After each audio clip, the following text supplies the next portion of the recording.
Let no one and nothing stop you from following your dreams. Are you? This is your girl Rosita Cooper, and we're on Living Your Dreams with Rosita. Today, my special guest is Tony Terry, the legendary Tony Terry. How you doing today? What's going on, Rosita Cooper? How are you? I am awesome. Thank you so much for being on the show. I really appreciate you being here. Thank you for having me. I'm awesome too. Yeah, thank you. Okay, y'all, I know everybody knows Tony Terry and love. You know some Tony Terry. You've been in the game for so long. You know, very long time. Yes. And so I want you to tell everyone how you actually got started in the music industry. Oh, wow. Well, it all started at Duke Ellington School of the Arts in Washington, D.C., of which I'm a graduate. And after graduating, I stayed in D.C. for 2 years, and then I moved to New York. I moved to New York to do a play called Black Nativity. And from there, I moved to New York and joined the cast of Mama, I Want to Sing, which is one of the longest running shows in off-Broadway theater history. While I was in the show, I guess I got discovered, if you will. Yeah. I was hanging out at a club, and I went to listen to this band perform, and after their set, I told them that the only thing that they were missing was me. So they asked me to sing. The music director of the band asked me to sing. At that moment, the place was packed, and there was a gentleman standing behind me whose name is Ted Currier, who had produced Atomic Dog for George Clinton and a string of other hits. And he heard me singing for this band, and he gave me his card. And I called him a couple of weeks later, and that led to me recording a project with him. While I was working on the project, I was asked to come into a room with like 6 or 7 people in there and sing for them. And I didn't know that those people were upper management at Capitol Records. So when I left that room, I had a 7-album deal. It was just like that. Wow. So what did you want to be when you was a little boy? Did you always want to be a singer? I think that I always knew that I was going to be. Mm-hmm. So did you come from a musical family? Or? I come from a family, I mean, my immediate family, not so much. Like, my parents can't sing "Come to Jesus" and "Hold." They can't sing at all. but you know, my extended family, they sing. Quite a few singers, actors, NBA players in the family. Okay. Did you grow up in the school choir? Did was you preparing yourself like the church choir, the school choir, and stuff like that when you was younger? I did the church choir. You know, Duke Ellington was a lot like, the church choir and then high school, which is where I really got my foundation, the training. Like, I got the foundation in church, but I got the training at Duke Ellington, all right? Duke Ellington's School of the Arts is a lot like, if you've ever seen the movie Fame or the TV show Fame, that was indicative of what my experience was like at Duke Ellington. It was an artistic, creative environment that was conducive for artists to just be who they were. It was an amazing experience. So that's where I got my training. And from there on, I went to New York, and I was ready because I was trained by some of the best people in the business. Nice. So your confidence level was already there because of your training and stuff. So do you feel as though that if you had not had the training that you had, did that make you have the confidence that you had to be able to just step out and say, hey, look, I can do this? Or do you feel as though if you had not had the training, the confidence, the skills, that you would still have been the same way? Yeah, I mean, the experience, it's like this. When you study for a test, you're ready, then you go in there and you're confident, right? So it was like getting ready for the test. So we worked hard. They made us work hard. school day was longer than the average school day. It was 12 hours every day. And we loved it. We wanted to be there that whole day, all that time. So when it was time to break out and do what we do, I was ready for it, you know? I was ready. But do you feel as though... I still get nervous every time I take the stage. Really? I tell people I tell people that the biggest people in the industry, they still have them butterflies and stuff right before they hit the stage a lot of times. Yeah, absolutely. Yeah. And if that ever goes away, then you need to give it up and do something else. then you just stop. Yeah, because basically it's like that anxiousness. Okay, right. I'm getting ready to do this, you know. Right. Yeah.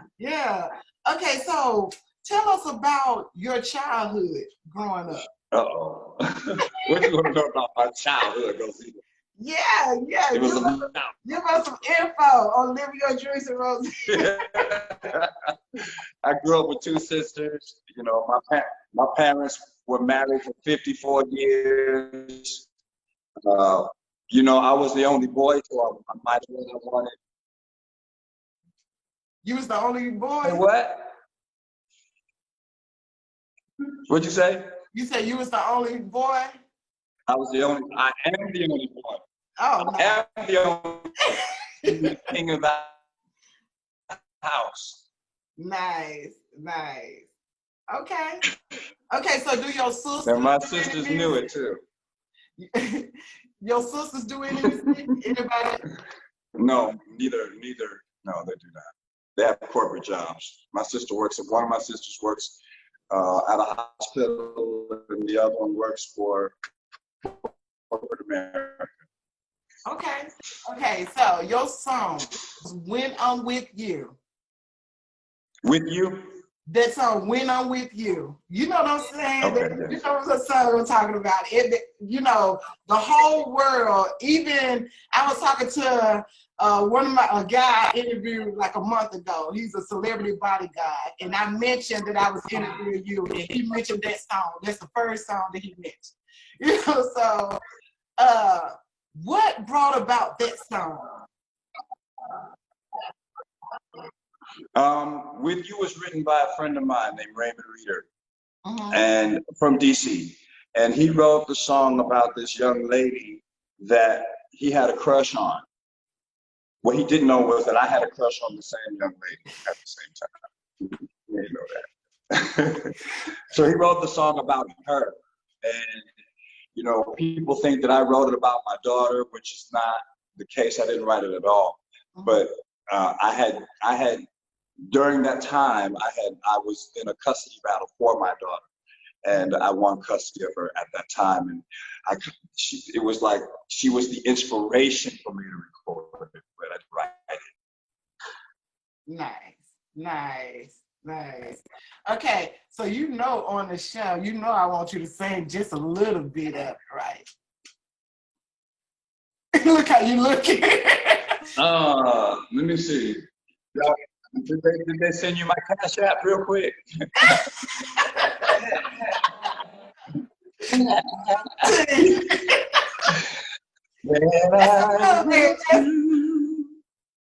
I hear a song that makes me laugh and smile. See you.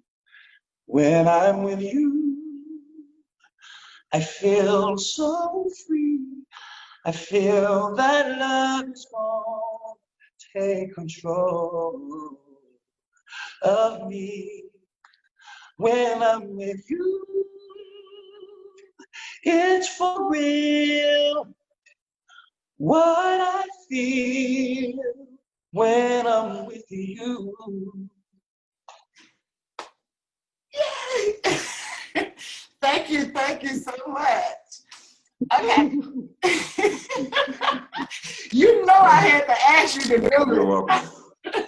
I couldn't pass up that moment. Look, I want you to give, on Living Your Dreams with Rosita, the show is basically about inspiring others to follow their dreams and not give up on their dreams, because a lot of people give up right when things start happening that they can't have Okay. when they're trying to go after their dreams. So give us a testimonial part of something that happened in your life and how you got past it. Something that happened in my life and how I got past it. Well, I have always believed that what I have is a gift. And even though the music business, it ebbs and flows, you're hot, you're not. I think if I was going to give somebody some advice, it would be understand the business that you're in. A taxi driver has to study to get a hack's license. A limousine driver has to study to get. People don't have to study to get in the music business. But it would be wise if you did, so that it's always made a way for me, and I'm grateful for that. And I recognize that that's what's happened, and that's what's been happening. So I've always trusted. I've always trusted God in making a way. Mm-hmm. So if I have some inspiration, is to trust God always. That's right. That's right. Trend Music Awards for nomination for Single of the Year and Artist of the Year. I was in a category with Michael Jackson, Luther Vandross, Tony Terry, and I forget who the other person was, but it didn't matter because I was in the same category as Michael Jackson and Luther Vandross, for Song of the Year and Artist of the Year for that year. Nice. And just to be in that company was amazing to me.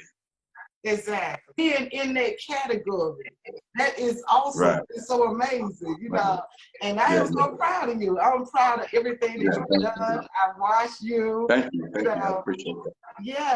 Yeah. So, what you want to tell for us inspiring words that you feel as though. Oh yeah. Well, I mean, I want my fans.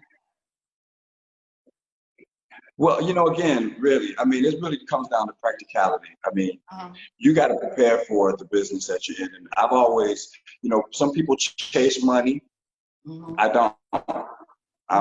My passion is what guides me. My passion for my craft, my passion for what I do is what makes a way for me. I don't chase the money. The money comes because I put in the time. I practice. I get ready. So when it's time to show up, I show up. You know what I mean? So the numbers that I ask for, I earn it because I put in the work. If you want it, you gotta put in the work. You gotta put in the work. People, you hear show business, but you have to understand that half that word is business. Most people only focus on the show part. Yeah. And the business falls by the wayside, and they don't understand the business, and they make a lot of mistakes. Well, ask questions if you don't know what you're doing. Surround yourself with people and keep asking questions. If one person doesn't know the answer, keep asking, keep seeking the information, because I learned the hard way. In the beginning, I didn't have a mentor. I was the person that I'm talking about right now that needs to understand business. In the beginning of my career, I didn't. I was just excited to have a record deal and all of a sudden have money and a condo in New York and a car, but I wasn't taking care of my business, and I was signing documents because I was trusting people. You have to take care of your business. That's right. Nobody's going to take care of you but you. Wow. Those $1 million words you just said there. Seriously. And I hope my audience take heed on that. Yeah. Thank you so much. Tell them what you got going on right now, where they can find you. I know you have your show that you be doing as well. And you're still doing the music. Tony Terry Tuesday, every Tuesday at 9 o'clock. I have, of course, I'm on social media, IG at Mr. Tony Terry, and Facebook, Tony Terry. My Facebook fan page is where I do Tony Terry Tuesday, every Tuesday at 9 o'clock. And of course, Mr. Tony Terry on Twitter. Follow me, I follow back. Come check out my show on Tuesday. Come hang out with me. Definitely. So where you going? Are you performing anywhere soon where they can come and catch you? And I'm working on a new album. Nice. Well, with this pandemic going on, there's not a lot happening. And it looks like they're going to be closing things down again in the cities that have been opened up. So I really can't say, I've been booked for some things, but I don't know if they're going to happen or not based on what's happening with this coronavirus. But I am working on a new album, and I'm really excited about it coming out before the end of the year. And after that, I don't know. We'll see what happens. All right. Well, I'll be looking for you, and everybody else gonna be looking for you. And thank you so much for being on my show. I really appreciate you. I want to say I appreciate you so much, and I am so proud of you. Everything that you've done, I'm just so proud of who you are and what you've done. Thank you. And congratulations on your show too. And it's my pleasure to be on hanging out with you. Thank you so much. And y'all have been watching. All right. Yes, thank you. You're welcome. Y'all have been watching Living Your Dreams with Rosita Cooper and Tony Terry. And let no one and nothing stop you from following your dreams. Peace and love, peace and blessings.